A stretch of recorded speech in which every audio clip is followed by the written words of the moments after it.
America first అనే నినాదాన్ని second టర్మ్లో అధ్యక్షుడు ట్రంప్ చాలా స్ట్రిక్ట్గా ఫాలో అవుతున్నారు. ఇందులో భాగంగానే మొదట అమెరికాకు రెవెన్యూ తెస్తానంటూ విదేశాలపై టారిఫ్స్ బాదారు. ఇప్పుడు ఉద్యోగాల్లో అమెరికన్ల ప్రాధాన్యం పెంచేందుకు ప్రాజెక్ట్ ఫైర్ వాల్ ప్రారంభిస్తున్నట్లు ప్రకటించి H-1B వీసా ఫీజును $1,00,000 పెంచారు. H-1B వీసా దుర్వినియోగాన్ని ఆపేందుకే ఈ నిర్ణయం తీసుకుంటున్నట్లు ట్రంప్ సర్కార్ చెబుతోంది. ఈ సందర్భంగా కామర్స్ సెక్రటరీ హోవార్డ్ లుట్నిక్ చేసిన వ్యాఖ్యలు చర్చనీయాంశమయ్యాయి. H-1B కింద ఎవరైనా అమెరికాకు రావాలంటే వాళ్లు అంతే విలువైన వ్యక్తులై ఉండాలి, లేకపోతే తిరిగి ఇంటికి వెళ్లిపోవాల్సిందే. ఇక H-1B కింద ఉద్యోగిపై ఏటా $1,00,000 వెచ్చించాలా లేదా అనేది కంపెనీల ఇష్టం. ఈ నిర్ణయం వల్ల అమెరికన్ మార్కెట్లో రీప్లేస్ చేయలేని హై స్కిల్డ్ విదేశీయులకు మాత్రమే కంపెనీలు H-1B వీసాను ఇస్తాయి అని చెప్పుకొచ్చారు.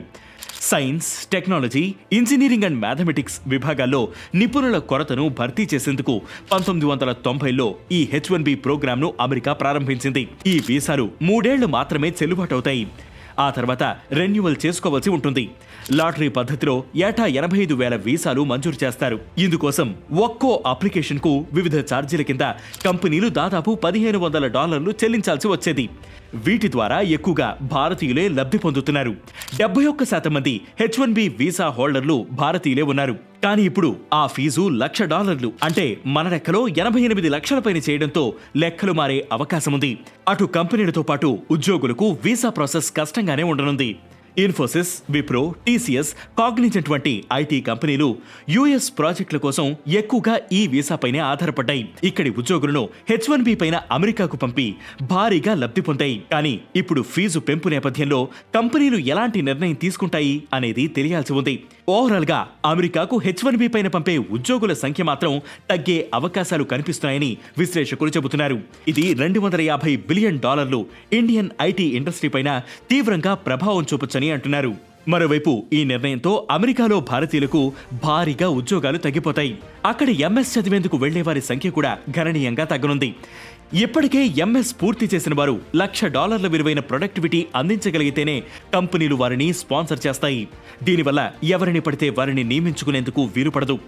ఇక సిటిజన్షిప్ కోసం ప్రయత్నించే వారికి కూడా ట్రంప్ షాక్ ఇచ్చారు. ఈ అక్టోబర్ తర్వాత అప్లై చేసుకునేవారు యుఎస్ సివిక్స్ టెస్ట్లో పాల్గొనాల్సి ఉంటుంది. హిస్టరీ, పాలిటిక్స్ గురించి విపరీతంగా తెలుసుకుని ఓవరాల్ గా అధికారులు అడిగే 20 ప్రశ్నలకు సమాధానం చెప్పాలి. వీటిలో 12 కరెక్ట్ అయితే పాస్ అయినట్టు. 128 ప్రశ్నల నుంచి ఏదైనా 20 అడుగుతారు. దీంతో పౌరసత్వం కఠినతరం అవుతుంది. మరోవైపు గ్రీన్ కార్డు కోసం ట్రై చేసే వారికి కూడా ట్రంప్ సర్కార్ షాక్ ఇచ్చింది. గోల్డ్, ప్లాటినం కార్డు ప్రవేశపెట్టిన ట్రంప్ ఇవి గ్రీన్ కార్డు వ్యవస్థను భర్తీ చేస్తాయని ప్రకటించారు.